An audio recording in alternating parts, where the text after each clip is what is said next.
The sun rose gently over King Akpan's palace, shining on a wide open field of bare earth.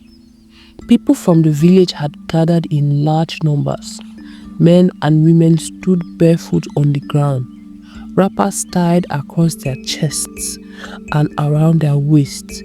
They laughed, whispered and smiled, but no one stepped into the middle of the field. That space was sacred.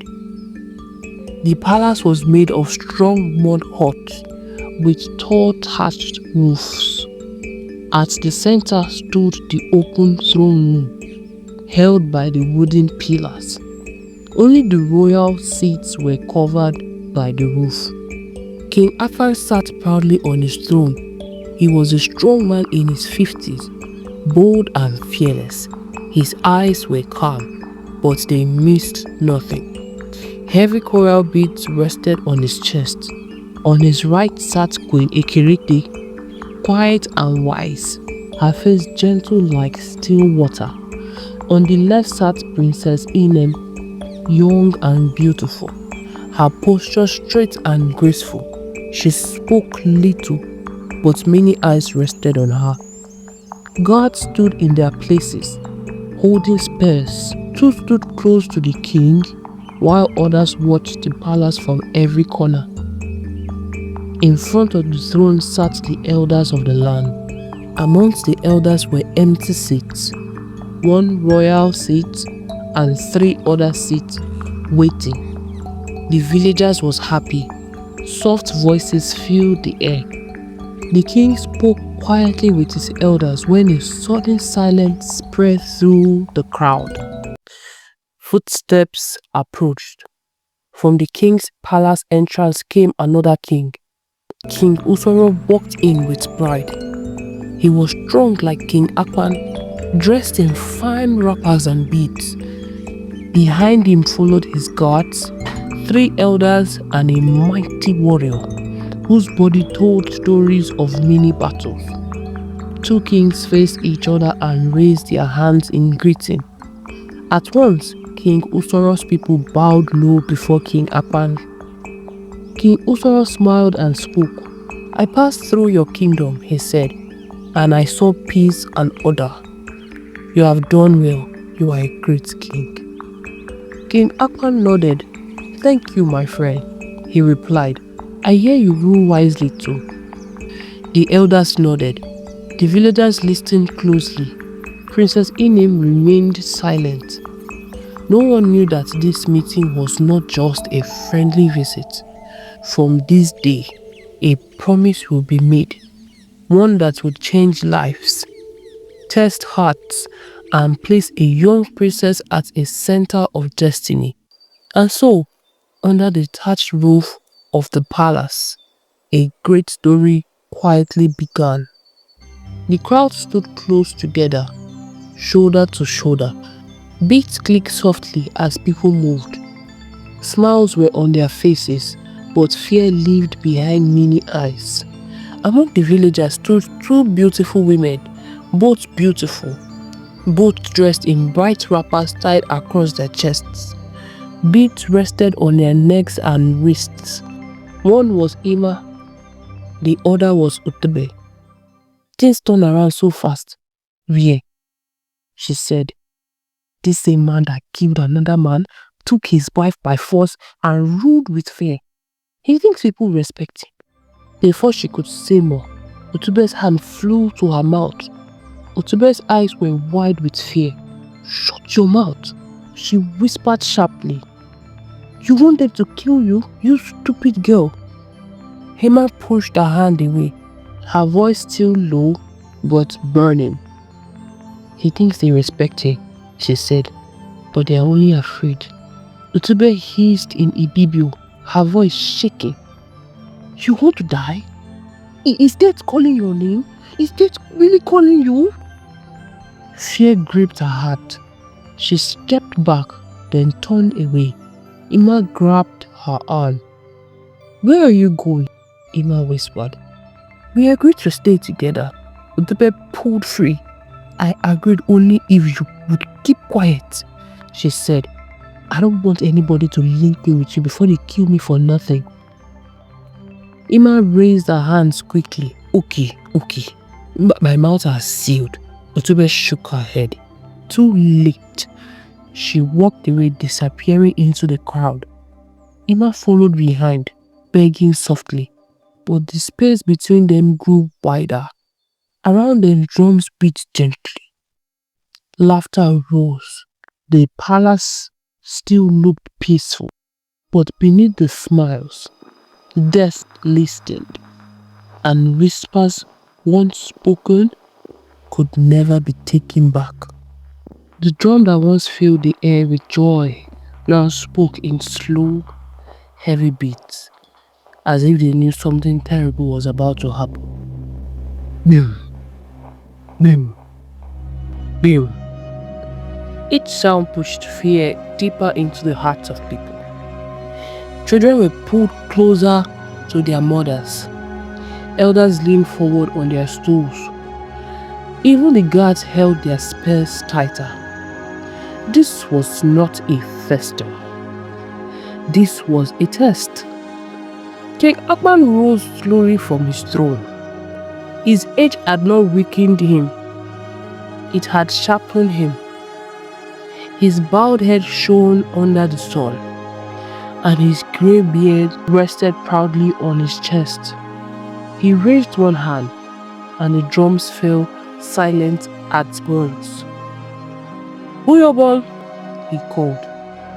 From the side of the guard stepped a man shaped by battle. Uyobon was not loud. He did not boast.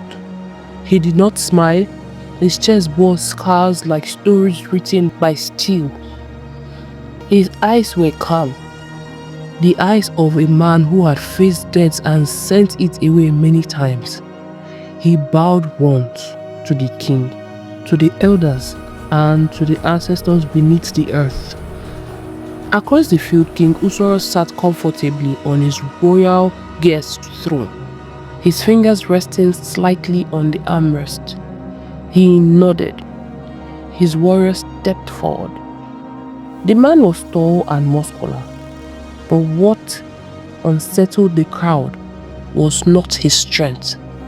It was his stillness. His breath was slow. His eyes did not blink often. Around his waist, beneath his wrapper, something dark was tied with red thread, hidden but not invisible. King Akpan saw it. The elders saw it. But nobody spoke. The drums returned, faster now. The warriors began to circle each other, feet kicking dust into the air. The crowd held its breath. Then they charged. Uyobon struck first, his first landing hard against the other man's shoulder. The sound echoed like thunder. The crowd roared in approval. Again, Uyobon attacked, fast, clean, powerful. But the warrior of King Usoro did not fall. Instead, he smiled. Not a proud smile, a knowing one. They clashed again and again. Then something strange happened. Each time Uyobon struck, his strength faded just a little. His movement slowed. His breath grew heavier. The other warrior leaned close and whispered words no one understood. Uyobon staggered. With one sharp movement, Usoro's warrior struck him in the chest. Uyobon fell. The palace froze. No drum sounded. No child spoke. King Akpan stood slowly. He knew. Charms has been used. Before the elders could speak, King Usoro rose to his feet. The fight is finished, he said calmly. The agreement stands. Princess Inem felt the world tilt. Night fell on King Akpan's palace like a heavy cloth.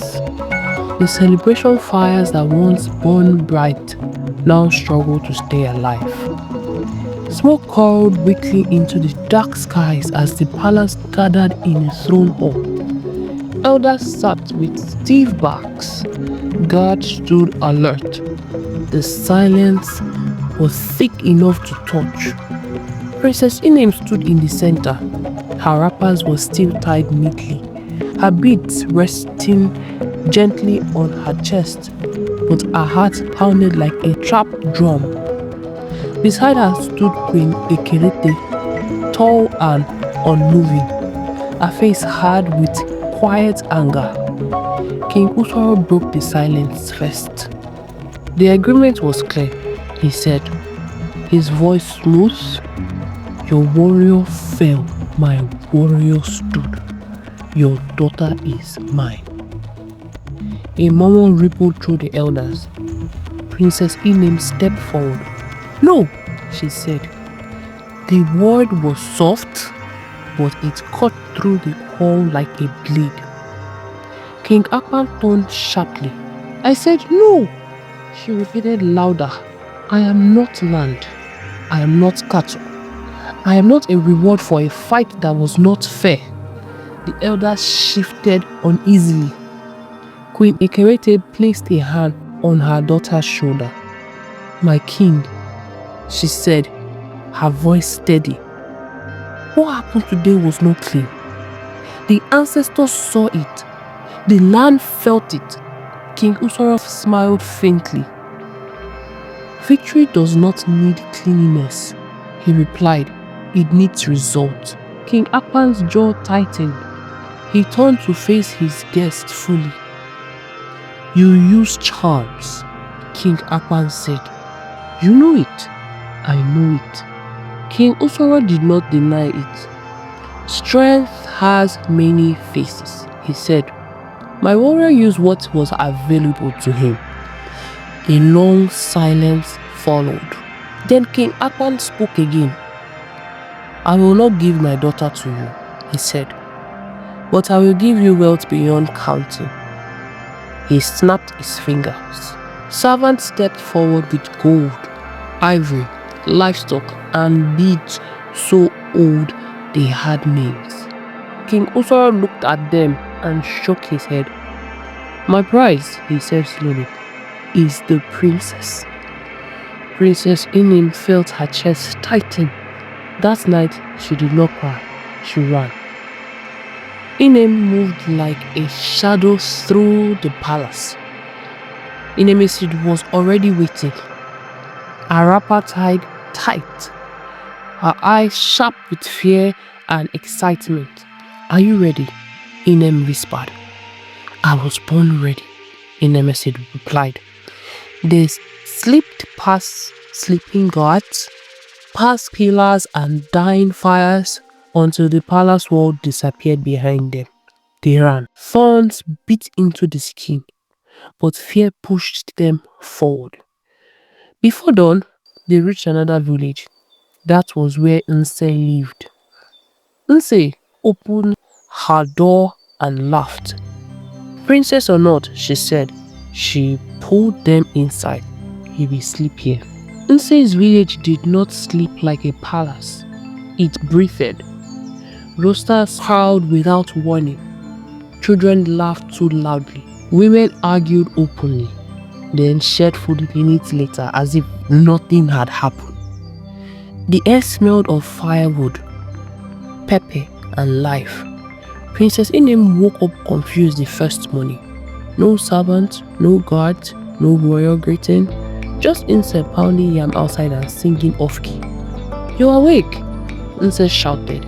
Good, help me before my arms fall off. Inem stared. In the palace, Inemesid whispered. 10 people would already be doing this. Nse laughed. Then welcome to real life. The days passed. Inem learned to cook over fire. She fetched water. She laughed, truly laughed. For the first time in her life, Inemesid joked that she preferred this life and might never return. Then visitors began to come. Prince Edidion was known in the land as handsome, proud, and very aware of both. He visited often, bringing gifts and stories. Everyone knew he would marry Nse soon, but he never came alone. He came with Anekan. Anekan was different. He listened more than he spoke. When he laughed, it was quiet, like he did not want to disturb the world. He noticed small things, when Inem's hands shook, when she smiled too quickly. One afternoon, while Nse and Edidion argued playfully about wedding plans, Anekan sat beside Inem. "You walk like someone who has run very far," he said gently. Inem froze.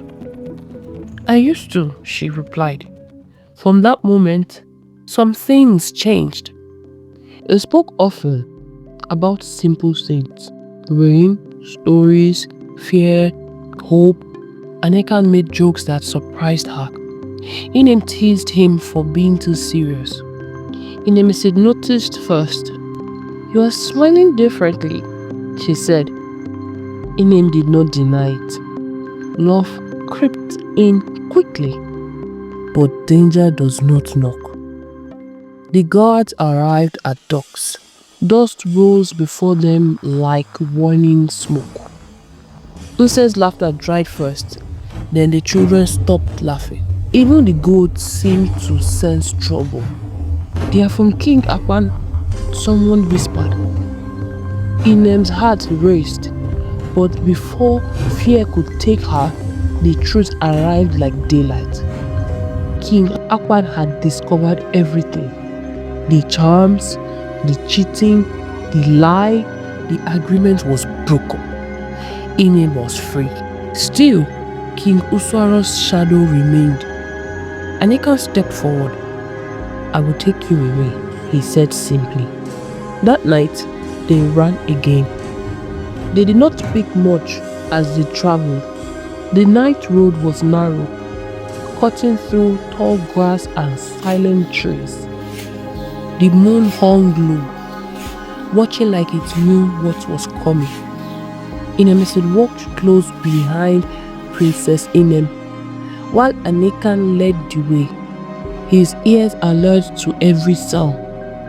Fear followed them like a second shadow. After a long while, Inem broke the silence.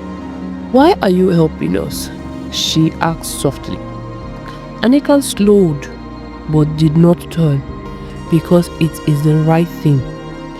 "That is not enough," Inem said. "Men do not risk their lives for the right thing alone." Anekan stopped. He faced them at last. "There is something you must know," he said. Inem felt her chest tighten. "My name is Anekan," he continued, "and I am the son of King Usoro." The night seemed to tilt. Inem gasped. Inem stepped back, her eyes wide. "Your father?" she whispered. "King Usoro?" Anekan nodded. "I did not choose him, and I did not choose what he did." Silence fell heavy.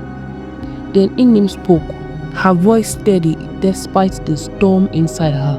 "I am Princess Inem," she said, "daughter of King Akpan." Anekan closed his eyes briefly. "So it is true," he muttered. For a moment, no one moved. Then Anekan straightened. "I will not take you to my father's palace," he said firmly. "I will hide you in my grandmother's village. No one looks for royalty there." They resumed walking. Too late, they heard it. Footsteps, heavy, many. Torches fled behind them. King Akpan's warrior burst onto the road. "Princess!" one shouted. Anekan stepped forward instantly, raising his hands. "She is safe," he said.